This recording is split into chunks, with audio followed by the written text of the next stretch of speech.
I got so much motherfucking design on right now. Break it down, bring it back, make it clap. I got 3 old thoughts, new block, where that thing. Bitches on my line, and you know. Assalamualaikum warahmatullahi wabarakatuh. Perkenalkan, nama saya Ranitri Alpiani dari PGSD kelas B13. Di sini saya akan mempresentasikan tentang keberagaman budaya bangsaku. Baik, kita akan masuk kepada pokok bahasan. Pada subtema keberagaman budaya dan bangsaku terdapat 3 materi. Yang pertama, gagasan pokok dan gagasan pendukung. Yang kedua, makna persatuan dan kesatuan bangsa. Dan yang ketiga, macam-macam bunyi. Kita akan masuk ke materi, yaitu tentang gagasan pokok dan gagasan pendukung. Gagasan pokok sendiri adalah ide utama yang dibahas dalam suatu bacaan, dapat berupa kalimat atau inti dari suatu kalimat.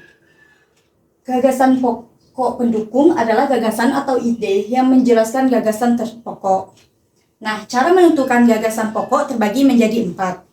Yang pertama, baca dan cermati setiap kalimat. Yang kedua, identifikasi ide atau kata benda pada paragraf tersebut. Yang ketiga, tentukan satu kalimat yang paling cocok menjadi kalimat utama. Dan yang keempat, temukan gagasan pokok dalam kalimat tersebut. Selanjutnya, makna persatuan dan kesatuan bangsa. Kata persatuan berasal dari kata satu yang artinya utuh. Sesuatu yang tidak terpisah atau tidak terpecah-pecah, gabung dan berkepaduan. Kesatuan berarti keadaan utuh, tidak terpecah, gabung, keterpaduan dari keanekaragaman dan kemajemukan. Setiap orang berbeda baik dari satu suku, sosial, dan budaya. Persatuan dan kesatuan mengandung arti bersatunya macam-macam corak yang beraneka ragam menjadi suatu kebulatan yang utuh dan serasi. Persatuan dan kesatuan bangsa tumbuh dari unsur-unsur sosial budaya masyarakat Indonesia. Keberagaman adalah anugerah Tuhan Yang Maha Esa dan wajib disyukuri. Wujud syukur dapat kita lakukan dalam bentuk saling menghargai antara suku, pemeluk agama, atau kepercayaan. Lalu ada contoh keberagaman budaya Indonesia.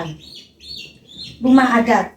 Tidak hanya keanekaragaman hayati, Indonesia juga memiliki ragam-ragam agama, kepercayaan, suku, budaya, serta istiadat setiap daerah, termasuk rumah adat yang menjadi identitas masyarakat. Di setiap provinsi, rumah tradisional menjadi ikon wilayah masing-masing. Rumah adat merupakan warisan turun-temurun nenek moyang yang harus dijaga kelestariannya. Setidaknya ada 24 jenis rumah adat yang ada di Indonesia. Sebagai generasi modern, sudah seharusnya kita mengetahui bentuk dan penjelasan rumah tradisional yang menjadi peninggalan leluhur kita. Lalu ada tarian. Salah satu keanekaragaman yaitu adalah tarian di Indonesia. Setiap provinsi memiliki tarian tradisionalnya masing-masing. Mau tahu lebih? Yang ketiga ada bahasa. Setiap tanggal 21 Februari diperingati sebagai Hari Bahasa Ibu Internasional. Peringatan ini menjadi upaya untuk melindungi bahasa daerah yang merupakan bagian dari kekayaan tak benda yang sangat berharga dan tidak ternilai harganya. Oke, sekarang ada macam-macam bunyi. Definisi segala macam-macam bentuk bunyi berasal dari benda yang bergetar. Getaran dari suatu benda akan mengakibatkan udara di sekitarnya bergetar. Benda-benda yang bergetar menghasilkan bunyi disebut dengan sumber bunyi. Bunyi dapat merambat melalui benda padat, benda cair, dan benda gas.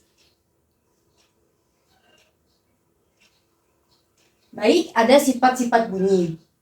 Yang pertama, bunyi dapat terdengar jika ada sumber bunyi, media penghantar, dan pendengar. Yang kedua, bunyi tidak dapat merambat tanpa media perantara, benda padat, benda cair, ataupun benda gas. Yang ketiga, bunyi merambat melalui benda padat dan benda cair akan terdengar lebih jelas dibandingkan bunyi yang merambat melalui udara jika jaraknya jauh. Lalu berdasarkan frekuensinya, bunyi dapat dibedakan menjadi bunyi infrasonik, bunyi audiosonik, dan bunyi ultrasonik. Bunyi infrasonik yang mempunyai frekuensi kurang dari 20, bunyi ini hanya dapat didengar oleh kelelawar, jangkrik, dan kuda. Bunyi audiosonik yang mempunyai frekuensi 20-20 ribu. Bunyi ini dapat didengar oleh manusia. Bunyi ultrasonik mempunyai frekuensi lebih dari 20 ribu. Bunyi ini dapat didengar oleh lumba-lumba.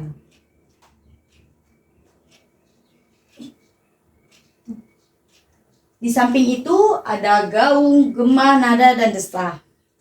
Gaung sendiri adalah bunyi pantulan yang terdengar hampir bersamaan dengan bunyi asli, sehingga bunyi terpantul berulang kali.